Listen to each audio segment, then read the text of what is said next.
저는 오늘 3.1포 봉남시라는 책에 실린 여러 편의 편지 중에서 거창하지 않아도 매끄럽지 않아도 그냥 친구를 옆에 두고 두런두런 이야기하듯이 써내려간 글, 소박하게 와닿는 그런 글을 여러분께 읽어드리려고 합니다. 편지라는 게 원래 이 감정이 막 차올라서 쓰기도 하고 그렇지만 또 한 번씩 마음 가는 대로 이야기하듯이 쓰게도 되잖아요. 그래서 매일 만나는 친구를 앞에 두고 하듯이 이렇게 그냥 써도 참 좋은 편지가 된다, 이런 것을 보여주는 목소리입니다. 먼저 이 땅에서 딸로 엄마로 살아온 사람의 이야기를 읽어드리겠습니다. 남쪽의 마로기가 북쪽의 말순이에게: 안녕, 나는 해운대 옆에 있는 기장 사는 마로기야.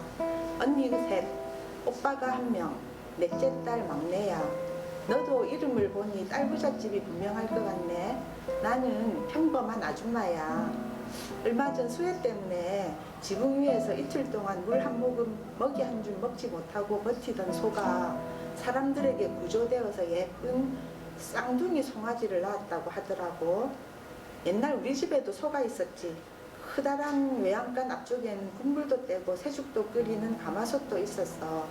아버지가 아궁이에 불을 지피면 벌겋게 타오르던 불꽃과 새죽이 끓는 구수한 냄새, 이따금 울리는 요령소리, 송아지를 핥아주던 우리 소의 순한 눈이 떠오르네. 어린 나는 아버지 옆에 쪼그리고 앉아서 불을 쬐고 있었는데 송아지를 핥던 소가 갑자기 내 머리를 핥아서 깜짝 놀랐지. 소의 꺼끌꺼끌한 혀의 감촉은 지금도 선명해. 그때 아버지가 저 소도 네가 새끼인 걸 아는갑다 하셨지. 그 아버지가 내가 19살 때 돌아가셨어. 엄마는 더 일찍 돌아가셨지.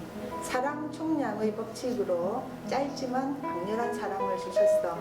이때 받은 사랑이 그 후 30년을 버티며 살 수 있는 힘이 되었다고 생각해. 너도 딸이 있는지 궁금하네? 나는 20살 난 예쁜 딸이 있어. 나도 암소처럼 아이를 돌보며 걱정하는 엄마로 살고 있지. 다음에는 너의 이야기도 듣고 싶어. 마로기가 말순이에게 쓴 편지라고 하지요. 자기하고 비슷한 이름의 여성을 마음에 두고 쓴 편지입니다. 딸부잣집 막내로 낳지만 어릴 때 받은 사랑으로 30년을 버틴다 하는 말이 참 마음에 와닿았습니다. 두 번째 편지는요, 94년 8월생 아들을 둔 당신께 라는 제목으로 이미경님이 쓰셨네요. 94년 7월 그 무더웠던 나날들을 만삭의 무거운 몸으로 어떻게 지냈는지요. 제가 이곳 해운대 백사장에 앉아있던 그 시각에 어쩜 당신은 명사심리 해수욕장을 거닐며 시원한 바닷바람을 맞기도 하고 해지는 수평선을 바라보고 있었는지도 모르겠습니다. 이렇게 시작하는 편지예요. 해운대, 남쪽에 해운대가 있다면 저 북쪽에는 명사심리 해수욕장이 있겠지요. 그쪽을 떠올리면서 거기에 살았던, 자기처럼 만삭인 배를 안고 힘들게 지내던 그 시절의 비슷한 안압을 떠올리는 거지요. 계속 읽겠습니다. 94년 7월 남역에서는 아스팔트 도로에 달걀을 깨면 바로 후라이가 되는 모습을 직접 보여주는 뉴스도 나오고 더위로 죽는 사람도 있다고 난리였습니다. 아이가 태어나고 8월은 더 힘들었습니다. 산모는 찬바람 맞으면 안 된다고 해서 창문을 꽁꽁 닫아두고 엄마 젖을 먹여야 한다는 마음 하나로 안 나오는 젖을 아이에게 물렸습니다. 젖이 안 나오니 아이는 칭얼거리다가 울기를 반복했어요. 나오지 않는 젖을 주려고 그리 애썼던 이유는 아이를 안고 눈을 맞추는 그 순간이 엄마가 아이에게 줄 수 있는 최고의 선물이라고 생각했기 때문이에요. 당신은 아이를 안고 젖을 먹이면서 어떤 마음이 들었는지요? 저는 아이에게 젖을 물리며 아이와 눈이 마주치면 한 번씩 까닭 모를 슬픈 감정이 올라오고는 했어요. 책에서, 영화에서, 뉴스에서 봤던 안 좋은 사건, 사고들의 잔상이 떠올라서 아이가 자라면서 험한 꼴을 보게 되지 않기를 기도했습니다. 그리고 그 아이가 손에 총을 잡는 일이 없기를 간절히 기도했습니다. 이 아이가 군에 갈 나이가 되면 통일이 되거나 남북이 평화로운 분위기가 되어서 군대는 원하는 사람이 가는 그런 세상이 오기를 간절히 바랐지요. 아이가 초등학교 2학년 때 엄마 소원이 통일돼서 내가 군대 안 가는 건데 통일이 안 되고 초등학생이 돼도 아직 세상이 안 변해서 내가 군대에 가야 하니 걱정이다 라는 글을 써서 학교에서 상을 받기도 했대요. 이제 27살인 당신의 아들은 어떻게 지내는지요? 아이를 낳고 기르면서 엄마의 마음속에 일어나는 걱정, 생각 뭐 이런 것들을 쓰고 있네요. 그런 것들은 여기나 저 북쪽이나 똑같겠지요. 아직 세상은 서로를 총칼로 노려봅니다. 세상이 언제 평화로워질까요? 좀 더 좋아지면 총으로 보습을 만들고 사람 생명이 제값을 하고 그 자체로 존중받는 시절이 오기를 기도해 봅니다.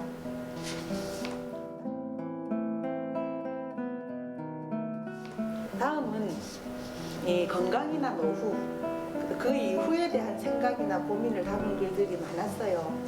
그 중에서 문일혜님의 편지입니다. 사람들의 수명이 길어지면서 치매 환자나 노인성 질환자가 늘어났습니다. 그러면서 그들을 돌보는 일을 하는 사람이 필요해서 요양보호사라는 새로운 직업이 생겨났어요. 저는 7년째 이 일을 하고 있지요. 힘들지만 보람도 느끼고 있어요. 요양보호사 일을 시작하고 얼마 되지 않아 처음으로 임종을 맞이하는 환자를 접했어요. 한밤이었는데 무섭다는 생각보다 고통을 덜어주고 싶다는 생각이 들었어요. 하지만 초보인 저는 입 밖으로 흘러내리는 가래를 닦아주는 수밖에 없었어요. 근데 그분이 젊은 시절 절에 다녔다는 이야기를 듣고 절에서 하는 주문 같은 것을 그분이 들을 수 있도록 소리내어 읽어주었습니다. 죽음과 혹은 죽음에 다가가는 사람들과 지내다 보니 삶과 죽음이 한편이라는 생각이 갈수록 짙어집니다. 신옥식님은 또 이렇게 썼네요. 다행히 저는 제 또래 평균만큼은 건강한데 북녘 친구는 건강이 어떠신지 궁금하군요. 북녘 친구는 호심 높은 자녀분들을 두어 노년이 별로 염려가 안 되지요. 여기 남녘은 젊은 세대들이 바쁘고 개인주의로 변하는 세태라 자녀들이 노년의 부모를 집에서 모시지 못하고 양로원이나 요양원에 의탁합니다. 집보다는 편하지 않지만 자식들이 보필할 수 없으니 어쩔 수 없이 노후를 맡겨야겠지요. 나이 든 사람들, 아픈 사람들, 이분들에 대한 고민, 이런 것들, 자기 스스로 늙어가고 죽음에 가까워지고 있다는 생각, 이런 것들을 편지에 담아내고 있지요. 이런 글들을 읽으면 꼭 이쪽에 쓴다 저쪽에 쓴다 하기보다는 이 남쪽에 있는 우리끼리 이 편지를 읽어도 마음이 이렇게 울리는 그런 글이 되고 있습니다.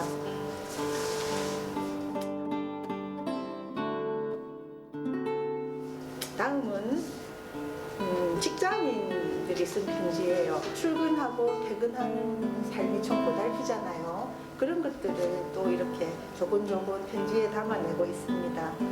강현식님의 편지입니다. 제가 하는 일은 평범한 회사원입니다.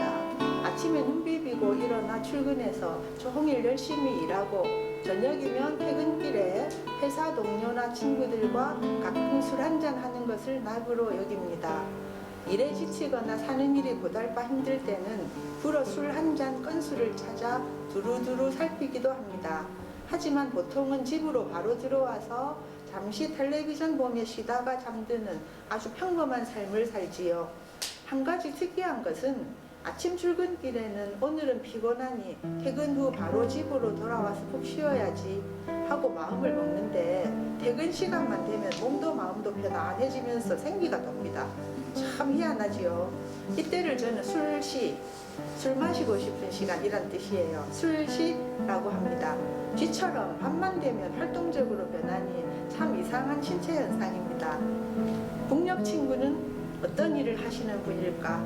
원산 어디쯤 살고 계실까 알고 싶네요. 언제일지는 모르지만 연락이 된다면 서로 살아가는 이야기, 관심 있는 이야기, 서로에게 궁금한 것들 무엇이든 편히 이야기할 수 있으면 참 좋겠습니다. 재밌지요? 참 다양한 직업이나 취향을 가진 분들이 편지들을 보내주셨습니다. 퇴근 시간이면 다가오는 술시의 홀가분함, 기대감 이런 것들이 저쪽에서 받는 분들에게도 전해지면 참 좋겠습니다. 다음은 강현주님이 쓰신 씩씩한 편지입니다. 인생의 반평생을 대한민국이란 곳에 태어나서 본의 아니게 영어도 해야 되고 일본어도 해야 되고 중국어도 배워야 하는 직장에서 그나마 연명하며 다니고 있습니다. 자랑할 것 없는 끈기와 친화력, 열정으로 버티고 있지만 여기는 여자들이 벌어먹고 살기엔 넉넉찮은 게 사실입니다. 초등, 중등, 고등학교를 다니면서 느낀 거라고는 공부가 취미에 안 맞다 하는 겁니다. 해도 모르겠다 이런 생각도 들고요. 근데 공부를 잘해야만 좋은 직업을 구하고 여기는 모든 게 공부하고 연관되어 있어서 좀 후회는 됩니다. 하지만 다시 돌아가면 여전히 공부는 못할 예정입니다. 결론은 변변찮은 실력으로 이름 없는 전문대학을 거쳐 맞벌이를 20년 넘게 하고 있는 나름 씩씩한 남한의 여장부라고 생각합니다. 하지만 잔잔하게 고민도 많고 잘 안 풀릴 때도 많아서 힘들다가 즐겁다가 그렇습니다. 아직은 유년기를 못 벗어난 철이 덜 든 여장부라고 하겠죠. 참 솔직하고 귀여운 편지입니다. 다시 돌아가면 공부는 여전히 못할 예정입니다. 그래서 저는 빵 터졌습니다. 편지, 통일을 분단을 굳이 논하지 않아도 마음에서 마음으로 전달되는 따뜻한 힘이 편지 자체에 있다고 생각합니다. 누구나 쓸 수 있고 어떤 이야기를 해도 된다. 막 그런 이야기를 하고 싶네요. 마지막으로 김영혜님의 끝인사를 여러분께 읽어드리면서 편지 소개를 마치겠습니다. 갑자기 당신에게 전하고 싶었던 소식은 이런 것이었습니다.